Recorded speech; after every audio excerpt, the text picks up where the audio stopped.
Wichita's air industry started soon after the Wright brothers' historical flight in 1903.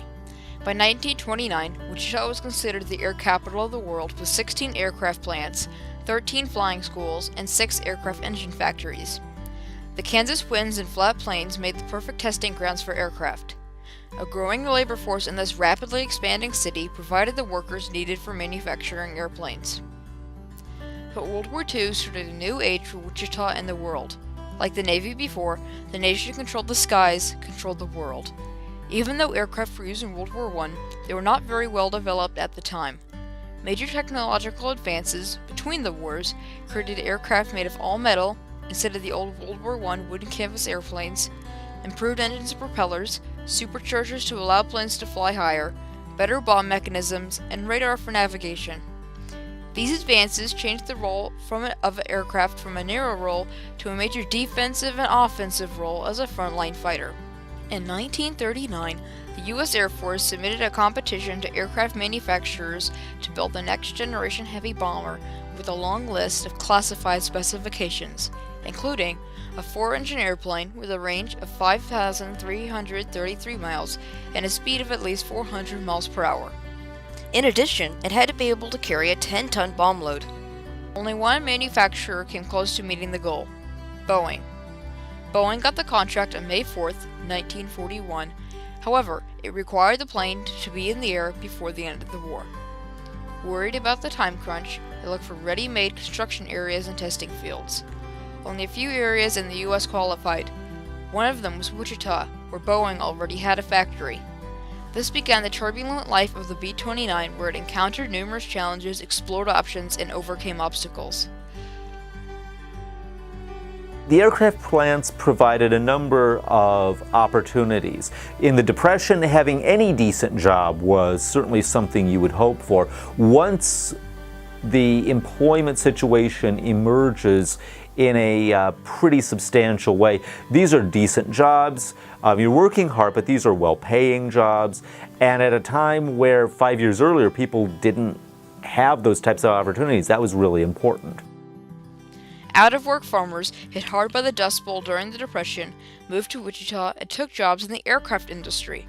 People that worked in these factories were from different races and genders, starting to close the gap of inequality. Women, in particular, were invaluable in producing the aircraft used during the war. Boeing's factory pulled the city out of the Great Depression of the 1930s by creating hundreds of jobs in the factory and more jobs through the new 24-hour restaurants and a housing boom. The B-29 introduced many new technological advances, such as pressurized cabins, remote-controlled machine guns for defense, automatic pilot, and electromotor-controlled wing surfaces. Because of this, when B-29s were introduced into the Pacific Theater in 1944, the war changed dramatically. On February 4, 1945, the B-29s first bombed Japan from a very high altitude, but that raised the problem of fuel usage. The B-29 could only carry enough fuel for 5,592 miles. The other bombers' range at the same time was near half of the B-29's. That increased range put the B-29 well in range from existing bases, but that did not consider the fuel that was required for takeoff and the long climb to altitude. On the first few missions, B-29s were reported to have run out of fuel and splashed down near their bases. Then B-29s were ordered to save fuel by committing to as low as 5,000 feet, flights, and at night. When American troops took Iwo Jima in March of 1945, the U.S. then used it as an airfield for B-29s to strike the Japanese home islands from a closer range. The most memorable attack with this tactic actually occurred before the United States had captured the entire island. Led by General Curtis Lee May, and on March 10, 1945, the U.S. sent more than 1,000 B-29s with only their tail gunners for defense and a quadrupled bomb load of incendiary bombs to flatten the suburbs of Tokyo. The next day, the only thing left was charred ground. As Japanese houses were made of wood, they went up like kindling, and the volunteer firefighters were overwhelmed. Then, on August 6, 1945, the most famous B-29, the Enola Gay, dropped the first atomic bomb, Little Boy, over Hiroshima. This was then followed by another B-29, Bockstar, which dropped the second atomic bomb, Fat Man. The B-29s had earned their place in World War II history. After the war, B-29s were the U.S. Air Force's workhorse aircraft. In October 1947, a B-29 launched the first aircraft to break the sound barrier. Taking off from Nevada, Captain Charles Yeager flew in a B-29 with an X-1 in the bomb bay. At altitude exceeding 30,000 feet, Yeager climbed into the X-1 and dropped it into the sky. Then he fired up his rocket engines. Shortly after, he broke the sound barrier at 1.06 times the speed of sound. Yeager then glided back to his base and was celebrated as a hero. B-29s also rescued sailors by launching lifeboats for sinking ships at sea when the Coast Guard could not get to them fast enough. Modified B-29s also became weather aircraft from 1950 onward, with the addition of a weather station in the nose of the plane and the ability to drop weather balloons from their bomb bays. Most importantly, the B-29s became tanker aircraft for jet fighters, allowing jets to fly longer missions. Of the 2,766 B-29 Superfortresses made in Wichita, only 2 are flight-worthy today, Fifi and Doc. Fifi was restored by the Commemorative Air Force and is now used for recreational passenger flights. Doc was made in March 1945, at the same time the raids on Tokyo took place, and only 5 months before the Enola Gay dropped the first atomic bomb.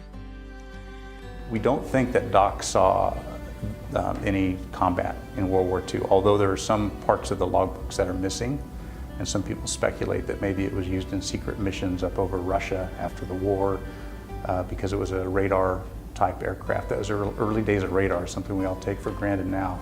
And so Doc was in a radar calibration squadron and flew in that squadron. It ended up being called Snow White and the Seven Dwarfs.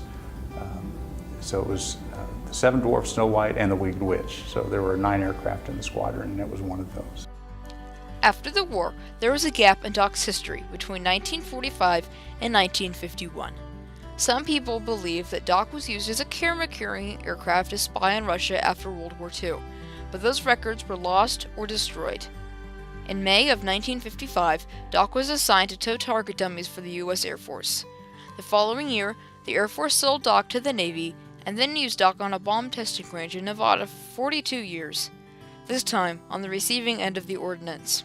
In the mid-1980s, a guy named Tony Mazzolini wanted to find a B-29 to restore to flying condition. There was only one of them that had been restored in the whole world, and he wanted to try to find one, so he started searching and searching and searching. And it took him a lot of years, but he finally found Doc, and nobody wanted to give it to him. So he went and talked to some friends he had in the Navy, and they said, look, we don't really want to give it to you, but one thing we need for the Naval Museum is a B-25. So if you can find a B-25 and restore it into the same condition as a Navy aircraft was, then we'll trade you for it. When Mazzolini acquired Doc, he planned to fly it out of the Mojave Desert, but after consulting with experts, he had it shipped to its home and birthplace, Wichita. Thousands of volunteer man-hours and hundreds of thousands of dollars later, Doc is now, after 15 years of constant restoration, flight-worthy and in better shape than when it came out of the factory. Hundreds of supporters through Kickstarter raised over $140,000 to see Doc in the air again. Doc is now the second operational B-29 in the world. While the restoration of Doc is modern, Doc is a symbol of both Wichita's and the B-29's bombers' contributions to World War II. Doc didn't serve in any known combat actions. Her restoration honors the pride and respect people today have for the men and women who flew them, made them, and serviced them. B-29s made a significant impact on the city of Wichita, the outcome of World War II, and aircraft today. The technology developed for Doc and the other B-29s still shapes modern aircraft technology to this day. Doc and the other B-29s encountered numerous challenges, explored options, and overcame many obstacles in their almost 75-year history, allowing B-29s to live on into the future.